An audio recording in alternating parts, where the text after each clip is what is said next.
Assalamualaikum warahmatullahi wabarakatuh. Perkenalkan, nama saya Diva Pratiwi Sarmudin dengan NIM S1S124031.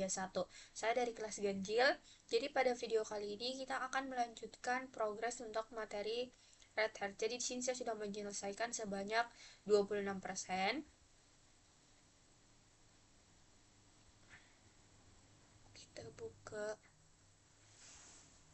Jadi pada video kemarin kita sudah sampai pada bagian materi white. Pada bagian materi ini praktek langkah-langkah kita sudah praktekkan kemarin yang ini. Jadi kita tinggal lanjutkan ke materi selanjutnya.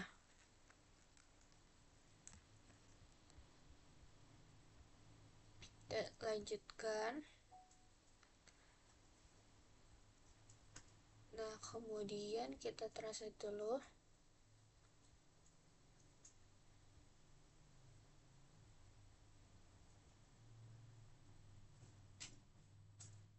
Nah, jadi kita masuk pada bagian materi menggunakan baris perintah, di mana tujuannya yaitu untuk gunakan terminal untuk menjalankan perintah. Antarmuka teks Linux. Sebelum layar menjadi umum pada komputer, output sistem operasi ditampilkan pada mesin tik otomatis yang terhubung ke komputer mainframe melalui saluran telepon. Komputer modern menggunakan antarmuka teks untuk berinteraksi dengan fitur sistem. Antarmuka teks Linux secara teknis dikenal sebagai TTY, yang merupakan singkatan dari teletype jenis antarmuka. TTY ini, which stand for teleprompter, yang merupakan jenis antarmuka ini umumnya disebut sebagai antarmuka baris perintah CLI atau CLI, Command Line Interface atau CLI. Kemudian kita masuk pada bagian beberapa sesi login. Linux berjalan Linux Run Virtual Console untuk memungkinkan pengguna memiliki sesi login independen. Konsol virtual ini juga disebut sebagai konsol TTY. TTY pertama menjalankan layanan GNOME Desktop Manager atau GDM, tempat Anda masuk ke sistem saat Anda masuk ke desktop GNOME, sama sesi Anda secara otomatis menempati TTY kedua. Meskipun lingkungan grafis diaktifkan, Anda dapat masuk ke mesin lokal Anda dengan menggunakan konsol teks saja. Untuk menggunakan konsol teks saja, beralihlah ke TTY yang tidak terpakai. Misalnya, tekan Alt plus Ctrl plus F3 untuk beralih ke konsol virtual ketiga. Tidak seperti sesi desktop, sesi konsol tidak mengunci dirinya sendiri setelah periode tidak aktif. Jadi pastikan untuk menutup sesi setelah Anda selesai bekerja, dan Anda dapat menutup sesi dengan mengetik exit atau dengan menekan Ctrl plus D. Untuk kembali ke sesi desktop, kita itu ketekan Alt plus Ctrl plus F2, atau kita juga dapat dengan Alt plus Ctrl plus F1 untuk kembali ke GDM. Kemudian kita masuk pada bagian terminal Linux. Antarmuka baris perintah Linux adalah salah satu fitur paling populer dari sistem operasi ini. Terus-menerus beralih antara konsol TTY akan merepotkan. Jadi Anda menggunakan aplikasi yang meniru perilaku TTY. Aplikasi ini umumnya dikenal sebagai terminal. Konsol TTY dan aplikasi terminal sama-sama berjalan pada sistem operasi yang disebut Linux. Sekarang sebuah sel menyediakan prompt perintah, pintasan keyboard untuk berinteraksi yang lebih cepat, beberapa perintah bawaan, dan sejumlah fungsi praktis untuk pemrograman, atau script shell. Sebagian besar distribusi Linux menggunakan shell bash. Aplikasi terminal pada desktop GNOME diberi nama yang intuitif, yaitu terminal. Untuk meluncurkan aplikasi terminal, klik aktivitas di bagian kiri atas desktop, ketik terminal, klik terminal on the search bar and tekan enter. Kemudian kita tekan enter, atau setelah mengklik aktivitas, klik icon grid di panel di bagian bawah layar untuk menelusuri semua aplikasi yang terinstall dan aplikasi terminal. Setelah kita membuka aplikasi terminal, dia akan otomatis masuk ke shell bash. Tidak seperti saat beralih ke konsol TTY, kita tidak perlu lagi masuk ke aplikasi terminal karena kita telah meluncurkannya dalam sesi login yang sudah ada. Kemudian kita masuk pada melakukan tugas pada terminal. Aplikasi biasanya merupakan komponen grafis tingkat tinggi yang berinteraksi dengan sistem untuk melakukan aktivitas pengguna tertentu, seperti membuat presentasi atau menjelajahi internet. Di Linux, program seperti editor teks, pemutar musik, dan editor grafis berjalan di sel, bukan sebagai aplikasi grafis di desktop, tetapi juga jika sistem Linux tidak memiliki antarmuka grafis, maka kita tidak dapat berinteraksi dengan aplikasi grafis. Kita dapat melakukan tugas-tugas terkait sistem dengan sel. Sel Linux populer karena memungkinkan pengguna untuk melakukan konfigurasi di seluruh sistem. Kita dapat menggunakan sel Linux baik di konsol atau terminal. Kita memberikan komputer sebuah perintah, di mana perintah berbeda dengan aplikasi karena ketika kita berinteraksi dengan perintah hanya dengan menggunakan terminal. Nah, beberapa perintah sudah terintegrasi ke dalam sel itu sendiri, tetapi sebagian besar perintah diinstal pada sistem. Saat kita mengetikkan perintah sel, akan mencari perintah tersebut di sekumpulan direktori sistem. Kumpulan direktori ini dikenal sebagai sebuah direktori sistem jalur. Beberapa perintah mengumpulkan informasi tentang pengguna atau sistem komputer itu sendiri, dan perintah lain menemukan atau bahkan memodifikasi file. Kemudian selanjutnya ada menjalankan perintah di terminal. Di Linux, Anda biasanya menjalankan perintah untuk berinteraksi dengan komputer. Dengan menjalankan perintah, Anda dapat menghindari navigasi melalui berbagai alat untuk mendapatkan informasi sistem atau untuk melakukan tugas-tugas sederhana. Misalnya, untuk melihat nama komputer, kita dapat membuka aplikasi pengaturan, kemudian menavigasi ke bagian tentang, dan meninjau label nama perangkat. Atau di terminal kita hanya menggunakan hostname sebagai perintah. Nah, pada contoh berikut, perintah tersebut mengembalikan mycomputerexample.com yang merupakan nama lengkap mesin tersebut. Jadi, dia itu ini mencoba untuk melihat atau menampilkan nama komputer. Jadi, daripada dia membuka dari pengaturan, dia mengakses melalui terminal di sini dengan menggunakan hostname. Nah, jadi ini. Nah, sebagian besar perintah memiliki tindakan default saat dijalankan, tetapi perintah tersebut tidak terbatas pada melakukan tindakan itu saja. Kita dapat mendapatkan satu atau lebih tindakan.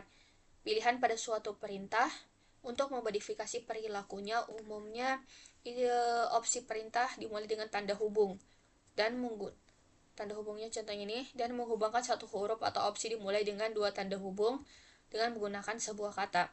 Pada contoh berikut, kita dapat menambahkan opsi -d untuk menampilkan nama domain dan -s untuk opsi menampilkan nama pendek mesin. Jadi di sini bisa dilihat perintahnya hostname, kemudian ditambahkan -d, di mana dia akan menampilkan atau mengembalikan nilai dari nama domainnya ini, sample.com. Nah, untuk -s-nya ini dia akan menampilkan atau mengembalikan nama pendek mesinnya. Perintah juga menerima argumen adalah target di perintah seperti file atau objek lain yang menjadi sasaran perintah tersebut.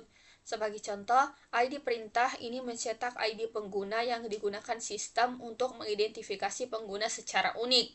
Pada contoh berikut, kita menggunakan ID perintah ini sendiri karena tidak ada menggunakan opsi. ID perintah ini akan menjalankan tindakan defaultnya, yaitu mencetak informasi pengguna saat ini. Nah, di sini dia ini pada contoh ini dia menggunakan perintah ID. Kemudian dia mengembalikan atau menampilkan informasi pengguna saat ini. Kemudian pada contoh berikutnya kita menggunakan ID perintah dengan sebuah opsi, tetapi tanpa argumen. Opsi tersebut menentukan untuk hanya mencetak ID pengguna. Perintah tersebut mengasumsikan pengguna saat ini sebagai argumen. -u. Ini gunanya -u.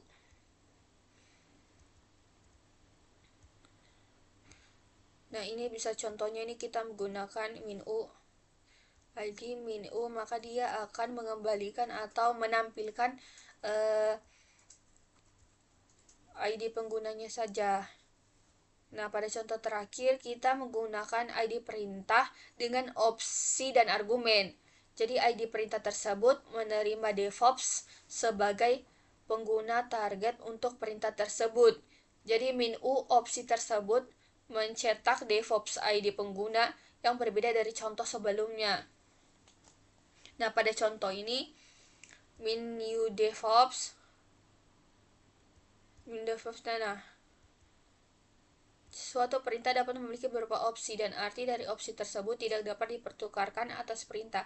Kita dapat melihat opsi untuk suatu perintah dengan menggunakan min help. Kita bisa menggunakan opsi min help. Perintah tersebut menampilkan pengguna yang sedang masuk ke mesin tersebut. Ini dia pada min help. Kemudian dia akan menampilkan pengguna yang masuk pada sistem tersebut. Kemudian ada perintah data date and time detect till.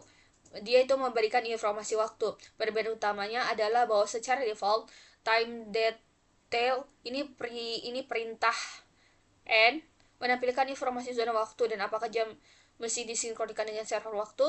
Informasi sinkronasi ini penting karena beberapa layanan bergantung pada waktu sistem agar dapat berfungsi dengan benar.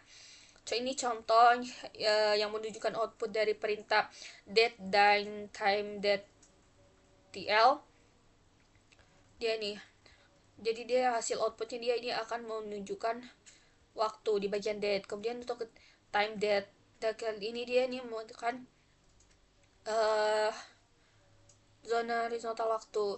Ada waktu lokal, waktu universal, waktu RTC, zona waktu. Nah, perintah ini pas WD memperbarui kata sandi pengguna secara default, perintah ini mengubah kata sandi pengguna saat ini. Jadi kita tidak perlu lagi menentukan nama akun sebagai argumen root, namun pengguna dapat mengubah kata sandi untuk pengguna manapun. Dalam skenario ini, kita harus menentukan akun target sebagai argumen. Kemudian kita masuk bagian penyelesaian tab. Dengan fitur penyelesaian otomatis atau time completion, kita dapat meminta program shell untuk menyelesaikan perintah dengan menekan tombol tab. Jika kita mengetik cukup banyak karakter sehingga kata perintah cocok secara unik, maka shell akan menyelesaikan kata tersebut. Jika karakter yang Anda masukkan tidak cocok dengan perintah unik, maka shell akan menyelesaikan sebanyak mungkin karakter yang bisa diketik, dan kemudian berhenti hingga Anda memberikan karakter tambahan. Menekan tab untuk kedua kalinya akan menampilkan kata-kata perintah yang cocok dengan pola yang diketik. Pada contoh berikut, mengetik host dan menekan tab 2 kali akan menampilkan 4 pilihan. Saat Anda mengetik pilihan tambahan dan menekan tab lagi, shell akan menyelesaikan host nama perintah tersebut. Nah, kemudian dalam contoh begitu, kita mengetik host dan menekan tab 2 kali akan menampilkan 4 pilihan. Di sini kita ketik dulu hostnya saja, kemudian kita tab 2 kali. Jadi di sini akan muncul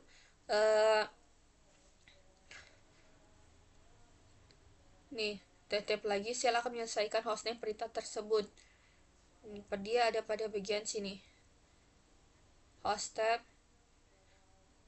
Karena pada bagian sini dia sudah memberikan 4 pilihan, kemudian sini kita tambahkan n. Kemudian dia akan menyelesaikan yang kita menjadi hostname. Oke, jadi itu dia untuk penyelesaian bagian materi menggunakan baris perintah. Kemudian kita lanjut. Kita masuk pada bagian latihan terbing menggunakan baris perintah. Kemudian ini dia latihannya. Jadi ini dia materinya.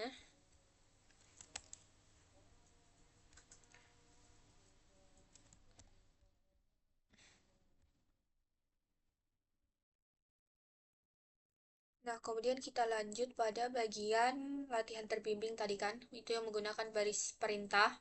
Jadi ini sini ada latihannya. Sini ada beberapa latihannya. Jadi di sini kita duplikat saja tabnya supaya bisa sambil buka materinya. Kemudian kita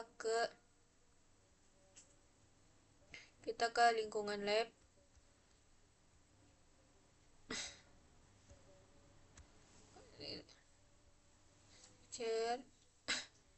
Kita creating di sini buat. Jadi di sini harus agak loading, jadi harus cukup sabar. Kita pause dulu tuh sambil menunggu. Nah, jadi kalau sudah masuk pada bagian sini ini kita harus menunggu ya sampai semuanya sudah selesai untuk bisa diakses. Pertama, untuk sambil menunggu ini kita masuk dulu ke materinya saja. Jadi ini akses Linux dengan menggunakan konsol virtual atau aplikasi terminal dan pelajari perintah untuk mengumpal informasi tentang sistem Linux.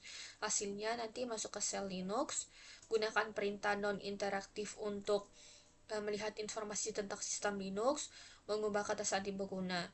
Sebagai student pengguna di workstation komputer tersebut, buka terminal. Anda dapat membuka terminal dengan mengklik aktivitas lalu terminal. Jadi nanti kalau kita login, kita login sebagai student nanti di sini untuk login di sini.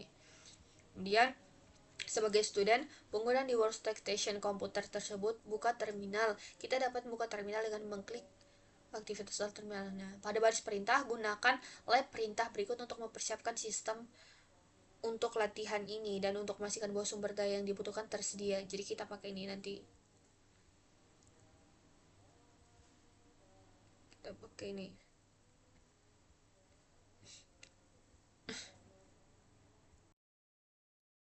Nah, karena kita masuk lagi karena di sini sudah aktif semua, jadi langsung kita mulai saja praktiknya yaitu latihan menggunakan baris perintah pada Linux. Kita masuk pada workstation seperti biasa, kita open console.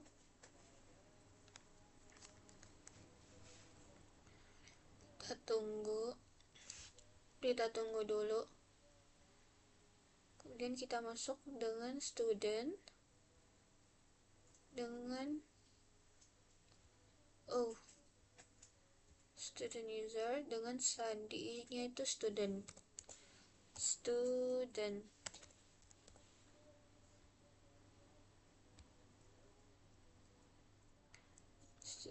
kita enter.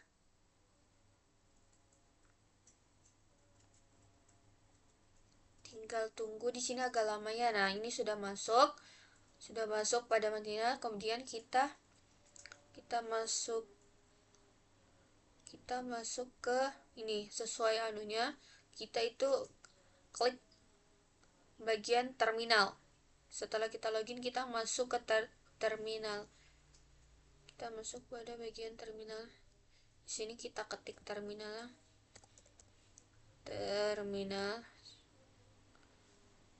Nah, kemudian di sini kita gunakan print nih pada baris perintah lab untuk persiapkan sistem kita. Jadi kita ini pakai ini lab start access CLI. Kita pakai di sini lab start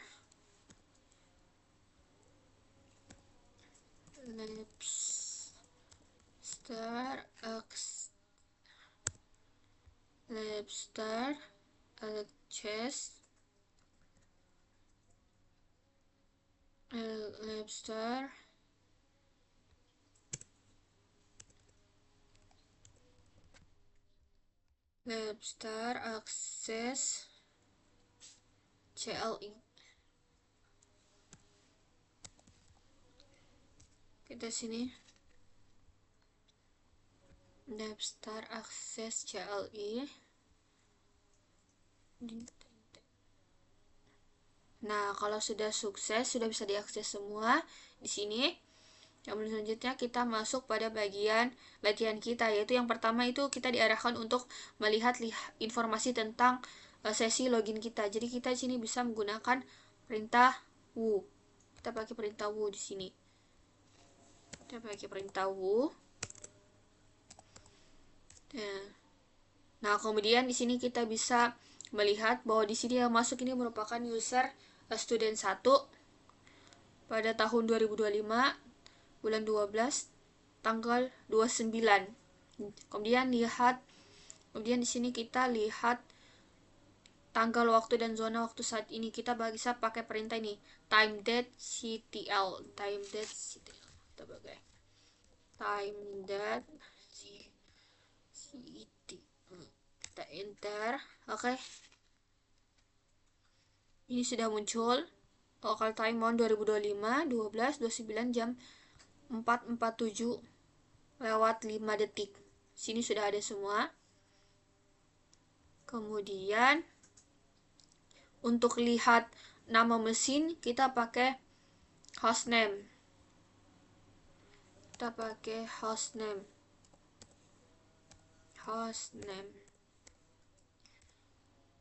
Nah, di sini bisa dilihat bahwa kita menggunakan workstation.lab.example.com. Nah, kemudian tinjau informasi tentang sistem operasi, kernel, dan perangkat keras. Gunakan fitur penyelesaian otomatis atau tab completion untuk menjalankan hostname.ctl perintah. Ketik hostn lalu tekan tab. Nih, kita klik hostn. Kita klik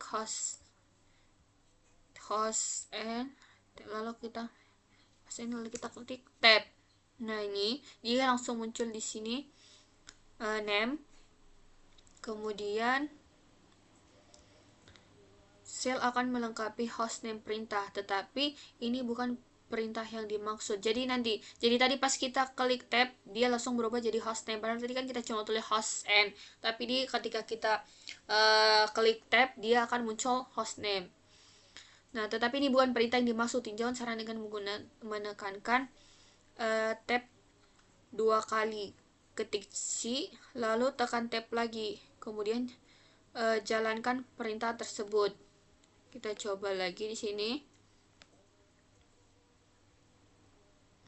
Hostname, kemudian kita tekan tab lagi.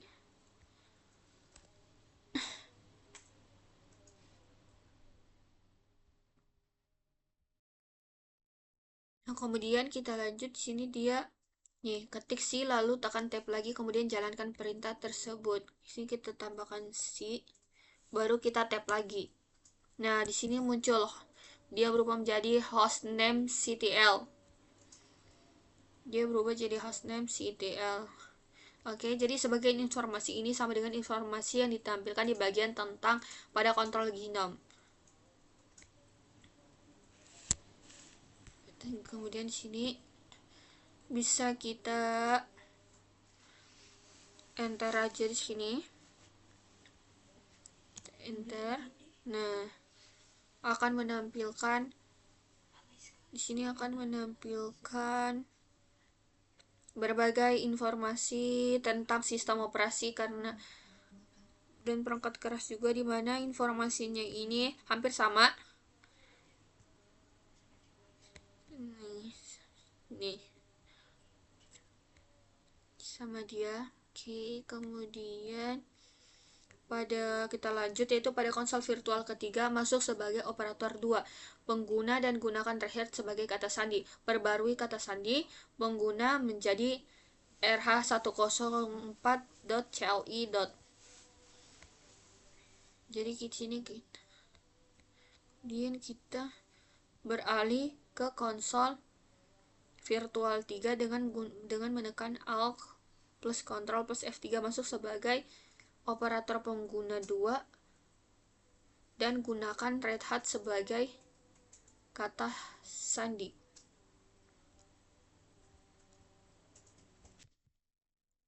Oke, kita lanjut. Tadi kan kita diperintahkan untuk menekan Alt plus Ctrl plus F3 sini. Kita klik Ctrl plus F3. Why? Wait. Nah, kita lanjut. Jadi kan tadi kita diarahkan untuk menekan tombol Alt plus Ctrl plus F3. Ctrl plus F3. Oh, shit. Wait. Ctrl F3.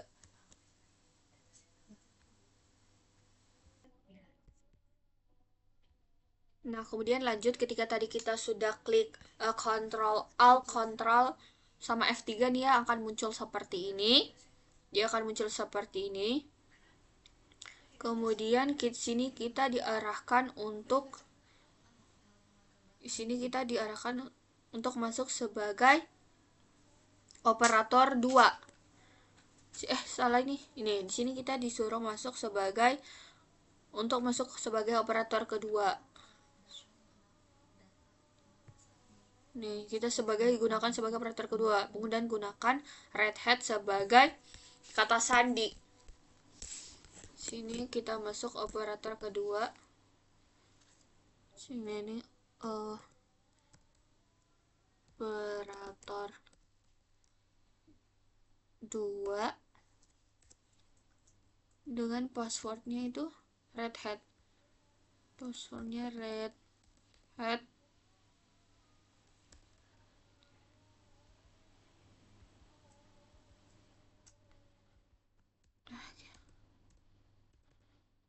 Kita coba ulang. Di sini operator 2. Operator 2. Kemudian klik red hat. Oh, masih tidak bisa.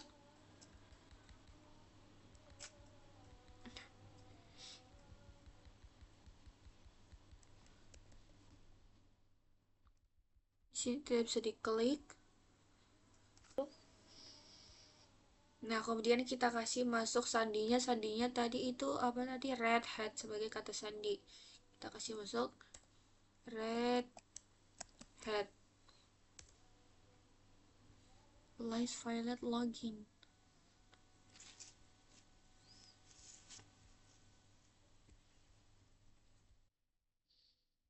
Oke, jadi ini kita sudah berhasil login dan masuk pada operator 2. Jadi ketika kita sudah masuk, kita itu diarahkan untuk periksa password dengan bantuan perintah opsi min health atau minha. Oke, kita di sini tulis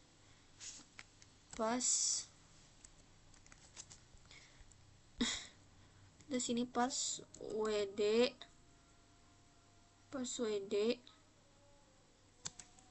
minus health. Jadi yang dimana dia ini akan mencetak informasi tentang perintah itu sendiri, termasuk opsi yang dapat kita gunakan untuk mengubah hasil perintah. Oke, ini kita kumpulkan. Nah, di sini sudah berhasil kita tampilkan. Kemudian kita diarahkan untuk memperbarui operator kata sandi operator 2 menggunakan RH104.CLI. Ini kita menggunakan perintah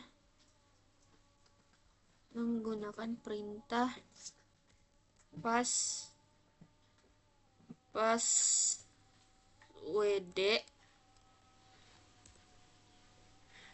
Kemudian kita masukkan sandinya itu RH104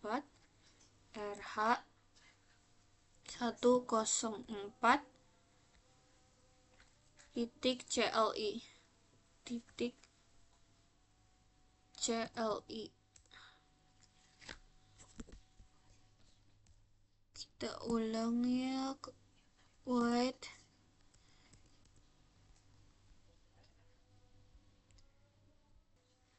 Baik, kita lanjut karena tadi kayaknya ada kesalahan.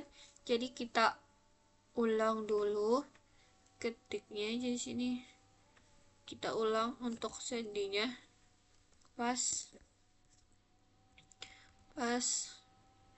WD. Kemudian current password itu kita masukkan dulu red hat ya tadi, red hat. Kita ulang red hat tadi, red hat. Nah, harusnya tadi kita masukkan dulu password saat ini tadi salah, red hat. Kemudian password barunya itu baru kita kasih masuk ini RH104.CLI. Makanya tadi error karena kita langsung kasih masuk RH104.CLI.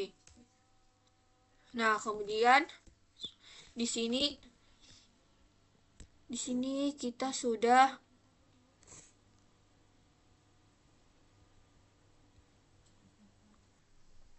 Oke, kita lanjut. Jadi bagian ini kita tulis lagi kata sandi yang baru.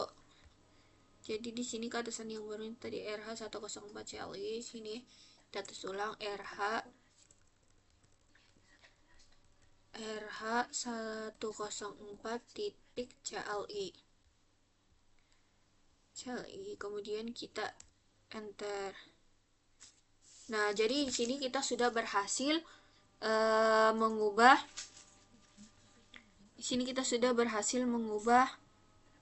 sandi dari operator 2 ini. Kemudian kita diarahkan untuk menguji kata sandi baru dengan menutup sesi dan masuk kembali. Jadi kita di sini kita klik exit. Oke. Kemudian di sini kita login, yaitu sebagai operator 2, kan tadi operator 2. Sini. Aduh. Salah, kita diarahkan untuk masuk.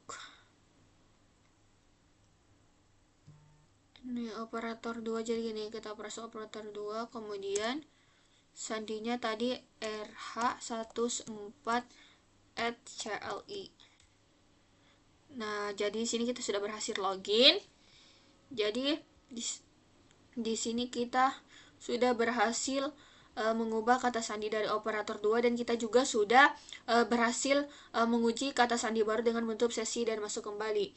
Jadi di sini untuk arah selanjutnya kita itu diarahkan untuk tutup sesi konsol virtual dan kembali ke sesi desktop. Yang pertama, tutup sesi konsol virtual. Di sini kita pakai exit.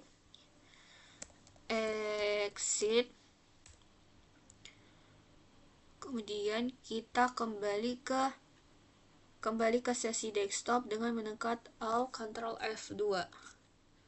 Ini kita kembali Ctrl Alt F2. Ctrl Alt F2. Nah, oke. Jadi di sini kita sudah kembali ke sesi desktop, di mana kita diarahkan kembali ke terminal di sini. Nah, jadi ini pada workstation mesin gunakan lab perintah untuk menyelesaikan latihan ini. Langkah ini penting untuk memastikan bahwa sumber daya dari latihan sebelumnya itu tidak mempengaruhi latihan yang akan datang.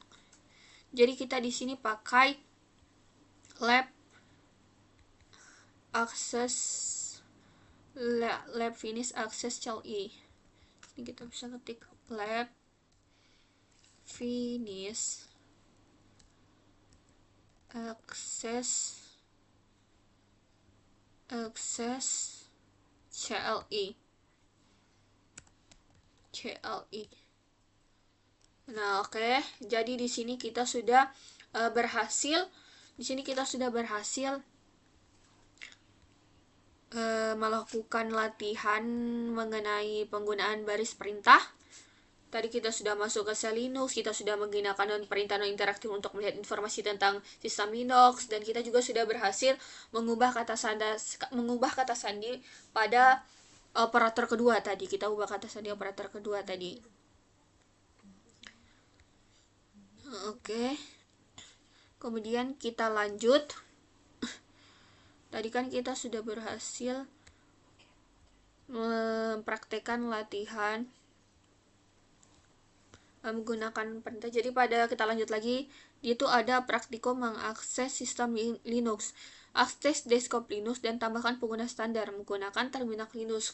Kumpulkan informasi tentang sistem dan atur nama host. Nanti di hasilnya itu akan ada gunakan konsol virtual dan konsol kokpit untuk memperbarui kata sandi. Periksa status pencatatan waktu mesin. Jadi ini kita keluarkan dulu, lupa tadi. Dan ini kita log out. Sini kita log out. Oke, sudah. Kemudian kita tutup. Nah, nanti kita diarahkan untuk login sebagai student di workstation. Gunakan lab perintah untuk mempersiapkan lingkungan kita untuk latihan ini dan untuk memastikan bahwa sumber daya yang dibutuhkan tersedia. Kemudian di sini ada beberapa arahan untuk praktikumnya, di mana dalam skenario ini kita memiliki beberapa akun di komputer tersebut. Kita memperbarui kata sandi untuk setiap akun tersebut dan beralih akun tersebut terlebih dahulu. Ada yang pertama itu ada pada konsol virtual keempat, perbarui developer 1 kata sandi pengguna, tetapkan lab 2 RH104 sebagai kata sandi baru. Kemudian pada konsol kokpit ada perbarui developer 2 kata sandi pengguna, tetapkan lab 2 RH1042 sebagai kata sandi baru. Kemudian pastikan jam waktu mesin dan sinkronasi dengan server waktu. Nah, jadi mungkin untuk praktikum ini akan saya lanjutkan di penjelasan materi selanjutnya. Sekian dari saya. Wassalamualaikum warahmatullahi wabarakatuh.